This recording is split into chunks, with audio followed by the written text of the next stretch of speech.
menjadi seorang koruptor bagian pertanggungjawaban moral. Saya mau minta klarifikasi, ini tanggung jawab siapa? Bapak malu nggak sih? Apakah saya dengar permintaan maaf yang benar seolah-olah menjadi korban? Ini ketahuan ini.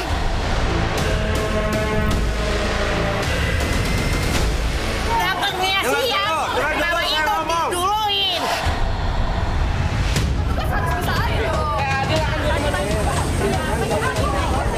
Drama kebijakan larangan pengecer menjual gas LPG 3 kg berakhir. Kisruhnya suasana antrean di setiap pangkalan resmi Pertamina membuat Presiden Prabowo pun turun tangan. Hasilnya, Presiden meminta pembatasan tersebut dibatalkan dan kembali memperbolehkan pengecer menjual gas LPG yang diperuntukkan khusus warga miskin.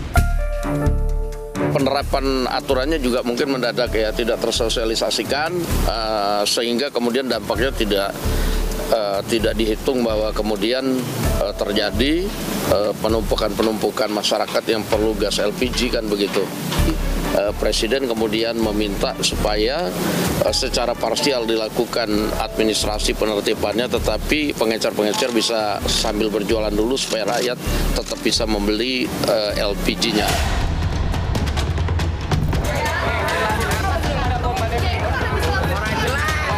Sebelumnya, antrean panjang warga yang ingin membeli gas LPG 3 kg terjadi hampir di setiap pangkalan resmi Pertamina. Kami dari kemarin ngantri. Warga pun sampai berani meluapkan kekesalannya saat bertemu Menteri ESDM Bahlil Lahadalia. Bukan masalah antri gasnya. Anak kami lapar, butuh makan, butuh kehidupan, Pak. Oke, Bapak ya. Logika berjalan dong, Pak. Ya. Coba lihat segini ngantri, kenapa persulit rakyat sendiri? Saat dipanggil DPR pada 3 Februari lalu, Bahlil membantah terjadi kelangkaan gas LPG 3 kg. Ini barang nggak ada yang langka, semua stok ada. Stok LPG untuk 3 bulan ke depan itu lengkap ada. Cuman distribusinya saja. Yang sekarang dari pengencer, saudara-saudara saya pengencer ini penting. Saya setuju sama teman-teman bahwa mereka ini juga butuh lapangan pekerjaan. Setuju saya. Saya pernah jadi pengusaha UMKM kok, pernah jual kue saya. Saya nggak pingin juga mereka itu susah. Kebijakan mendadak pemerintah ini dinilai kian memberatkan kondisi ekonomi masyarakat kecil yang usahanya mengandalkan gas subsidi pemerintah itu.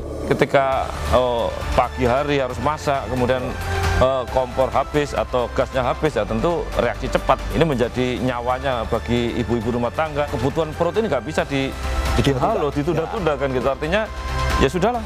Ini untuk hal ini mohon pemerintah sadar kan gitu. Artinya jangan hanya sekedar anggaran sekian, tetapi kan ini untuk rakyat, bukan untuk siapa-siapa kan itu. Pemberian subsidi LPG 3 kg ini berawal dari program konversi minyak tanah ke LPG pada tahun 2007. Kala itu Wakil Presiden Yusuf Kala menjadi penggagas konversi yang bertujuan menekan anggaran subsidi minyak tanah. Di tahun itu, untuk pertama kalinya, gas tabung ukuran 3 kg atau yang dikenal dengan tabung gas melon resmi dipasarkan untuk kalangan miskin. Setelah 8 tahun bergulir, penjualan gas melon dinilai sudah tidak tepat sasaran. Tapi, upaya pemerintah untuk mengatur kembali justru menimbulkan petaka dan kemarahan rakyat. Coba lihat segini ngantri, kenapa persulit rakyat sendiri?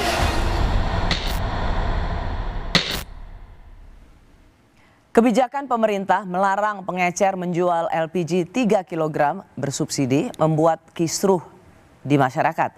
Aturan yang diputuskan mendadak ini terpaksa dihentikan karena membuat gas andalan warga miskin ini langka di sejumlah daerah. Saya mengundang Direktur Kebijakan Publik dari Center of Economic and Law Studies Selios, Media Wahyudi Askar atau Dr. Media Wahyudi Askar, ya seorang lulusan dari University of Manchester, Inggris. Media, selamat malam. Selamat malam, Mbak. Terima kasih ada di sini. Saya mau tanya dulu dari semua peristiwa yang terjadi soal LPG 3 kg ini, helikopter view Anda melihatnya apa? Memang LPG 3 kg sudah menjadi masalah sejak lama ya. Cuman memang masalah hari ini itu berbeda. karena benturan masalahnya akhirnya terjadi di level bawah, di mana masyarakat level bawah itu berantem satu sama lain untuk mengakses LPG 3 kg ini. Jadi pangkalan juga kacau sekali sekarang. Masyarakat nyerang pangkalan, pangkalan juga sebetulnya mereka nggak punya tabung atau sudah menjual ke tempat lain, akhirnya diserang oleh masyarakat. Artinya atau memang sudah diatur tidak boleh menjual ke pengecer, itu yang katanya mau diatur regulasinya. Betul sekali. Artinya terjadi benturan secara horizontal di level bawah antara masyarakat. Ini yang cukup disedihkan ya, karena kita melihat kembali aktual fakta kemiskinan ya, bahwa kemiskinan itu kan merampas kebebasan, penuh ketidakpastian. Makanya ketika orang antri berjam-jam untuk LPG 3 kg sebetulnya sangat logis. Logisnya? Ya karena bagi masyarakat miskin kalau besok nggak ada lagi LPG 3 kg yang bisa diakses, artinya saya harus masak pakai apa? Beli LPG yang 10 kg itu harganya 200-an ribu. Bagi sebagian orang 200-an ribu itu besar sekali, khususnya untuk masyarakat bawah. Dan ini yang sangat disayangkan ya. Jadi kebijakan yang diputuskan oleh pemerintah pusat dengan tidak hati-hati akhirnya terimplikasi secara masif ke masyarakat level terbawah. Ya, tapi kenapa bisa sampai sekeos ini? Kalau Menteri SDM bilang, Pak Bahlil mengatakan bahwa nggak langka. Artinya stok itu ada. Bahkan di depan anggota DPR, Pak Bahlil bilang masih stok LPG 3 kg bersubsidi ini masih ada untuk 3 bulan ke depan. Artinya sebenarnya isu pokoknya tuh nggak ada. Tetapi pertanyaan kok bisa sekeos ini? Justru pernyataan Pak Bahlil lah yang menyebabkan kelangkaan. Karena Pak Bahlil bilang bahwa pengecer tidak boleh lagi menjual ke masyarakat. Itu pangkal masalahnya. Dan ketika itu terjadi, kelangkaan terjadi kan ya. Karena pengecer nggak boleh, masyarakat mengejar pangkalan dan agen. Nah disinilah masalahnya. Karena kalau kita lihat distribusi LPG itu kan dari depot ke SPBE, terus kemudian agen, pangkalan dan pengecer, yang disikatkan yang di bawah, pengecer. Tapi sebetulnya pangkalan tidak boleh lagi menjual ke pengecer, betul, gitu kan? Tapi sebetulnya yang mengendalikan ini itu ada di level agen. Dan kita tahu bahwa nggak semua agen adalah agen yang baik ya. Sebagian agen, Pak Bahlil mention sendiri, sebagian agen itu bermasalah. Mereka melakukan penimbunan, pengoplosan, mereka memainkan distribusi, rantai pasok, sehingga di beberapa kawasan itu terjadi kelangkaan, sehingga harganya juga bisa naik. Dan ketika kondisi ini terjadi, ada kelangkaan, dan kuota juga dibatasi kan ya, maka terjadi chaos, akhirnya ya LPG 3 kg langka gitu. Saya akan masuk ke situ. Tapi tadi Anda mengatakan bahwa soal agen. Ya. Ada agen yang baik, tapi ada juga agen yang memainkan harga. Itulah yang membuat ketika di tingkat konsumen harga LPG bersubsidi justru tinggi, itu yang sebenarnya mau ditertibkan oleh Menteri SDM Bahlil. Ya. Tetapi pertanyaannya kenapa ecerannya atau pengecernya yang justru ditertibkan? Pak Bahlil pengen mengendalikan siapa yang membeli LPG 3 kg ini. Jadi akan ketahuan agen mana yang bermain. Tapi langkah ini saya kira keliru. Karena sebetulnya kalau ingin melihat agen siapa yang bermain, itu harusnya dilakukan di level penindakan gitu ya. Dan karena pengecer ini adalah mereka yang langsung berhubungan dengan rakyat miskin. Betul sekali. Jadi jangan pengecer yang kemudian dihajar begitu ya. Dan sebetulnya kalau ingin menindak agen sebetulnya juga gampang gitu ya. Kita tahu bahwa Pak Bahlil saya kira juga punya datanya, agen mana yang mempermainkan harga, agen mana yang melakukan penimbunan, dan inilah yang harus disikat sebetulnya. Oke, saya nanti ke situ lagi sekali lagi. Tapi jadi media ini mengatakan bahwa kalau ingin menertibkan, good, itu adalah policy yang baik, menertibkan supaya LPG 3 kg bersubsidi ini sesuai dengan target untuk rakyat miskin. Tetapi justru yang disikat atau yang ditertibkan itu adalah pengecer. Padahal itu adalah lokasi di mana warga miskin mendapatkan LPG 3 kg bersubsidi. Jadi nggak nyambung. Betul gitu kan? Betul sekali. Kita bicara soal pengecer ini kan soal akses ya. Nggak semua masyarakat punya akses menuju pangkalan. Nggak semua masyarakat punya motor beli LPG ke pangkalan, yang mungkin jumlahnya nggak akan sebanyak pengecer. Jadi masyarakat selama ini memang bergantung kepada pengecer. Jadi ini seperti Pak Bahlil dan Kementerian SDM tidak memahami persoalan realitas di lapangan ya, bahwa pengecer itu jadi tulang punggung distribusi ke masyarakat miskin begitu. Sama satu lagi, kalau Pak Bahlil bilang bahwa memang ini subsidi cenderung tidak tepat sasaran, memang iya gitu ya. Tapi juga perlu diingat, dari semua subsidi yang diberikan pemerintah, itu nggak banyak yang betul-betul diterima oleh masyarakat. Dan salah satu yang betul-betul dinikmati oleh masyarakat bawah itu LPG 3 kg. Nah ketika ini hilang, atau ini ditertibkan, masyarakat dapat apa lagi? Karena nggak semua masyarakat dapat bansos, nggak semua masyarakat dapat PKH misalkan. Jadi LPG 3 kg ini jadi satu-satunya, mungkin salah satu dari bansos yang mereka terima dari pemerintah. Jadi ini kemarahan dari masyarakat kecil sebetulnya.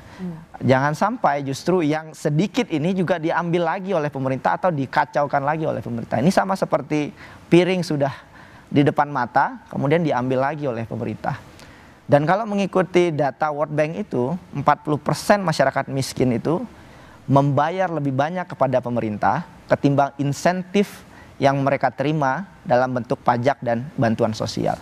Jadi kalau 3 kg LPG yang bersubsidi ini saja diatur, ditertibkan sehingga itu membuat masyarakat miskin nggak dapat dengan leluasa seperti biasanya, nggak heran chaos. Iya, pasti terjadi chaos ya. Kalau kita lihat apa yang dikatakan oleh Wakil Ketua DPR, kata Pak Sufmi Dasko mengatakan sebenarnya ini bukan kebijakan dari Presiden untuk kemudian melarang kemarin itu, tapi melihat situasi dan kondisi, maka Presiden turun tangan untuk menginstruksikan agar para pengecer tetap bisa berjalan kembali sambil kemudian pengecer itu dijadikan sub pangkalan, administrasinya segala macamnya bisa sambil berjalan saja. Menurut Anda, mengapa perlu ditekankan bahwa ini bukan kebijakan Presiden? Karena sepertinya ya Pak Prabowo nggak pengen nama baiknya jatuh di mata masyarakat ya. Karena masyarakat kan melihat sekarang siapa yang mencetuskan kebijakan ini. Dan Pak Prabowo ingin menunjukkan kepada publik bahwa ini adalah kerjaannya Kementerian SDM. Dan sepertinya tidak ada koordinasi yang matang di antara para pembantu presiden kepada presiden. Dan gini, saya mau tanya, Anda sebagai Anda mengambil gelar doktor soal kebijakan publik gitu. Dari Anda melihat semua kebijakan publik dari masa ke masa, pernahkah Anda melihat kebijakan publik berumur pendek seperti LPG 3 kilo bersubsidi ini? Iya, sangat-sangat jarang sekali ya. Karena ini adalah yang paling berusia pendek ya? Iya, sama seperti PPN kemarin di detik terakhir di take over sama Pak Prabowo. Ini juga sama, hanya dalam hitungan hari kemudian dibatalkan oleh Presiden. Ini kan kacau sekali, jadi negara dikelola secara serampangan. Sebetulnya kalau dari segi teori, kebijakan publik itu idealnya kan dimulai dari perencanaan, diformulasikan, implementasi dan evaluasi bertahap. Tapi ini kan enggak. Tiba-tiba muncul kebijakan langsung di level implementasi. Tanpa proses perencanaan, tanpa proses simulasi, tanpa proses piloting, bahkan tanpa proses sosialisasi kepada masyarakat. Jadi ini seperti negara diurus seperti mengurus perusahaan. Ini kan nggak bisa. Kalau perusahaan diurus, yang rugi keputusan dibuat oleh direksi adalah internal perusahaan. Tapi ketika negara salah urus, salah estimasi, maka yang berdampak adalah 270-an juta masyarakat Indonesia. Ini kan nggak boleh. Kita memilih pemimpin terbaik. Tapi kalau kualitas pemimpinnya tidak yang terbaik, kita kan boleh marah. Masyarakat boleh marah. Masyarakat punya hak hari ini untuk marah kepada pemerintah. Sebuah kebijakan yang sangat menyentuh masyarakat, terutama masyarakat bawah, tapi diambil tanpa simulasi, tanpa perencanaan yang baik, dan tanpa sosialisasi yang baik. Ide Menteri SDM mengatur kembali pendistribusian LPG 3 kg harusnya punya tujuan baik, harusnya, karena untuk penataan ulang, karena LPG 3 kg ini harus ditargetkan untuk masyarakat miskin. Tapi kenapa justru berujung pada kekacauan? Kami kembali saat lagi.